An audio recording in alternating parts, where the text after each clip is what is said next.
You're from Trotwood, one of the hardest hit areas. What is that? Because you grew up in the area. What is that like to actually experience that, to see your home area hit by something like this? It's heart-wrenching. It really is. I've spent my entire life, basically, short of college, there in that area, in the Trotwood, Dayton area, right along the border there. I currently live in the city of Trotwood proper. And while my particular neighborhood wasn't hit badly, I lost some trees, I feel like the majority of other neighborhoods in that city were. And while I was on TV watching it, I got a sense that Trotwood was one of the hardest hit areas, but it wasn't until days later when I went out driving it with the mayor that I saw just how bad my city had been hit. And it really was. It was gut-wrenching. I knew some of the people who lost their homes. Driving by there, you know, you had to work to hold back the tears. It was just heartbreaking. The night of, I remember you talking about on TV, you got in a closet with your kids, right? What was that like? You know, it's funny because I'm a hard sleeper. Everybody knows about it, including our viewers, because I often joke about sleeping through storms the next day. And it's oftentimes not until I'm driving into work overnight that I see branches in the road and I think, did I sleep through that too? And yes, I did. And this particular night as well, I was sleeping through it. And my daughters, who are adults, young adults, they came to wake me up and they said, Mom, you have to come and get in the closet. And the innermost part of our house is in one of my smaller walk-in closets. And I said, for what? And they turned on the TV and I saw McCall. And I saw that it was serious, but I've seen serious before. And they said, Mom, we have to get in the closet. It's heading right for Trotwood. And I said, well, I'm just going to lay here for a minute because I knew I had to get up and come to work the next morning. I thought, it's, you know, I can sleep through it.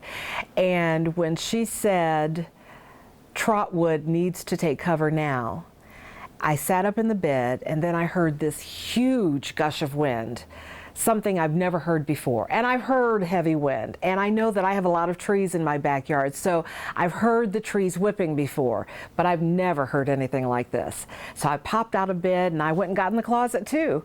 And that's something that I've never done before. I don't even think I could have slept through this, as hard of a sleeper as I am. It was frightening. It was, you know, I don't even know how to describe it. It was frightening. And as soon as the wind passed and I kind of got a sense that the calm had come, you couldn't really see much because I looked out and didn't see, you know, my deck was still in place. I couldn't see the damage, but the next day after work, I walked around the house and saw I lost a couple of trees and a couple of shingles. But for the most part, it was nothing like what I was going to see in the days to come. When you took that first tour through the neighborhood, and we've seen the video of you doing that, what are you thinking? Well, I just wanted to hug everyone. I was in a car with 3 other women, and this really was not for TV, this was for us. But our tour guide was the mayor of Trotwood. She was driving, and whenever I saw a person, because they couldn't live in these homes, so they were there when it wasn't raining, when it was daylight, and when they could do some work. So we happened to pick one late afternoon where we had both. No rain and we had daylight. So there were lots of people out trying to reclaim some of their belongings before their homes were demolished, because it was obvious they weren't going to be able to live there again. When I would see people, I would hop out of the car and just go touch them and hug them, and they would hug me back, and I would ask where they were they here when the storm hit, where they were hiding when the tornado hit. And many of them would take me to just a little space that was now open as far as where they were during the tornadoes. And then I would just say, well, what are you feeling now? What are you going to do? Where are you staying now? I just had all of these questions. And the camera that did catch us we happened to turn on a street where Channel 7 was there, and so I turned around and they got one of those hugs. But that wasn't a planned moment. That was just what I was doing, because there was nothing I could give them but my heartfelt love and my support. And so that's what I tried to give them. And I listened to the stories, because I feel like it's almost cathartic or therapeutic when people tell their own stories. So I was just willing to listen. and to meet my neighbors, neighbors I had not met before, neighbors I probably would not have had the opportunity to meet had this not happened. So I don't think I was there as Letitia Perry, the news person. I was more there in my jeans and t-shirt as Tish. That's how people who know me truly know me, by Tish. And so in that moment, I was Tish. News Center 7 cameras happened to capture part of that, but I wasn't there as that TV person. I was there as their neighbor. That has to be meaningful to meet all these people and just hear. We've heard a lot of hope stories, Yeah. and that seems to be what you heard a lot of. And that was what I think I was most affected by, most touched by. I think in the midst of all of this devastation, because the cleanup really hadn't begun yet, there were still streets that you couldn't get down because trees and debris and wood and insulation and everything were covering those streets still. So in the midst of all of this physical devastation around us, I heard stories of hope. I heard a lot of grateful people, just thankful for life and thankful that their neighbors were still here and they could share in their horror stories. And that's really what it was. It was a story of horror that they lived through, and they lived to tell about it. And so we talked about, you know, where they would go from here, what they were doing, where their temporary shelter was. And then there started to be a sense of, we need resources. So now our attention turns to, how can we help? Even those who lost everything were wondering, top of mind, how can we help? And that for me was very encouraging. How did you do so many hours on air with all this personally going on? Yeah. This is your neighborhood, this is your community. We put some Sky 7 images up as the coverage is going on, and you're just having to do your job. What do you do during those moments? I think, because I've been in this business since '86 professionally, I think broadcasters in general develop a sense of turning it off and turning it on. So I can report the news. I've often had to report on situations in my neighborhood, people that I know, people whom I love, who've made bad decisions, done bad things. You report on it, and then you walk out and you handle it. So I think I was able to automatically turn on that mechanism. We are in a huge news story. It is my job to get the facts out and to describe what I see. And so that's what I did for 11 and a half hours. Adam and I sat there side by side with one restroom break, and we reported the news.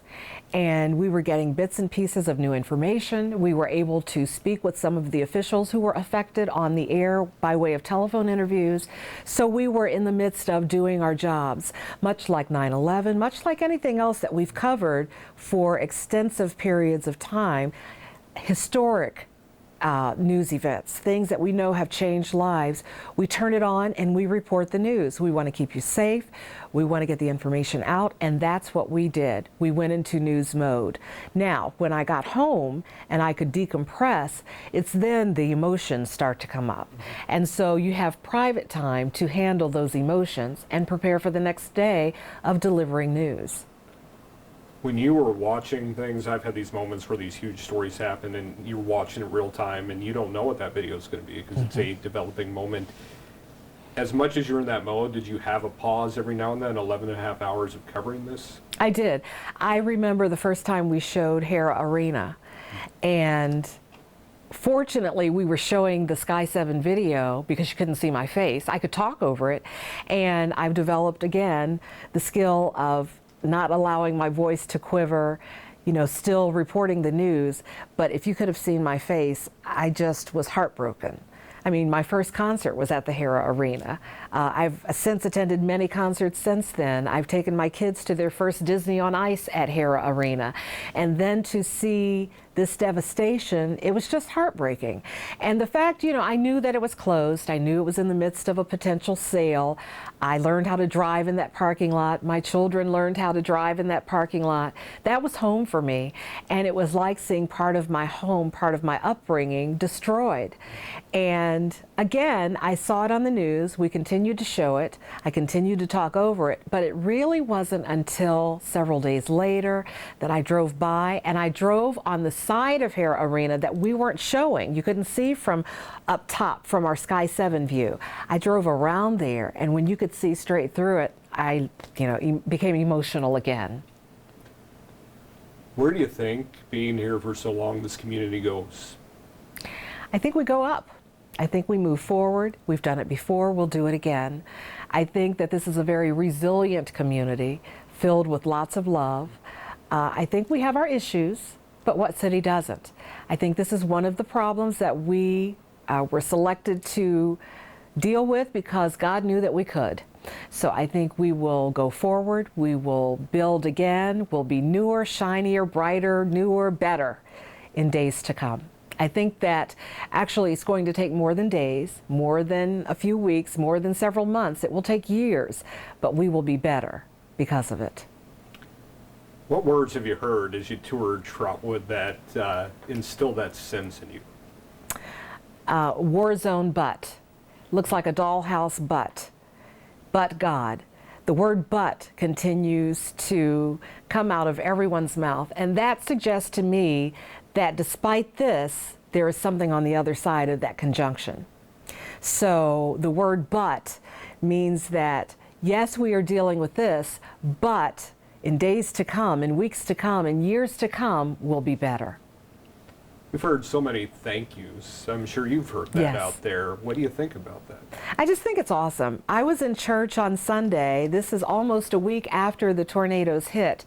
And I had people coming up to me, thanking me for the long reporting hours and asking me to pass along thanks to McCall and the entire weather department because they did, in fact, save lives. And I know that sounds trite sometimes and it sounds self-serving sometimes, but it's not.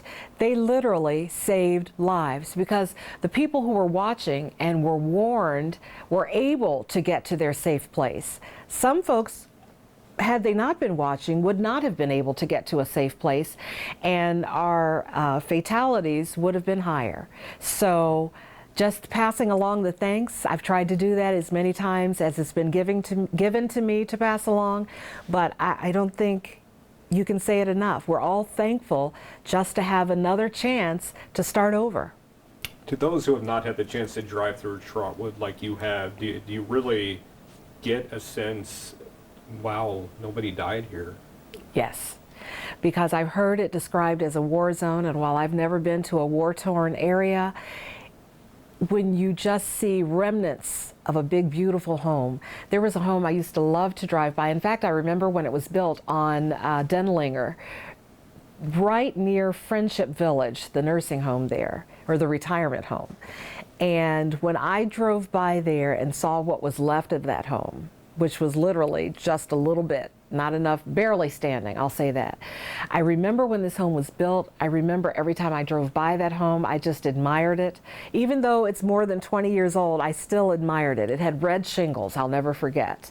But when I drove by it and saw it had been reduced to rubble, pretty much, I couldn't believe it. I just could not believe it. And then in talking with family and friends who remembered the same home, I would always describe this house and what I saw. You know, I know that we're asked not to drive by and gawk because, you know, it was backing up traffic, but I was willing to sit in traffic because I wanted to see that particular house. And then when I saw that it had been reduced to a pile of rubble, I was hurt all over again. Finally, your perspective of just what this means for the community. It's difficult. It's one of the most difficult things that the Miami Valley has been through, at least in my lifetime, and I'm 50 plus years old. But the resiliency is there, and it's already starting to shine through with all of the organizations and just the individuals, you know, individually and collectively that are coming together to help in some way, whether that's making sandwiches and passing them out, whether that's going through your own closet and picking out clothes that someone else would really appreciate now, whether it's helping a neighbor or someone you don't even know move debris and clear their yard or go through their belongings to see what's salvageable. I see resilience already. And I know this community, and I'm proud to serve this community. I'm even more so proud to have grown up here and still live in this community. And I know we're strong. We are 937 strong. We are Miami Valley strong. We are Dayton, Trotwood, Brookville strong. And I know that we will bounce back. It's going to take us more time, perhaps this time, but it will be done.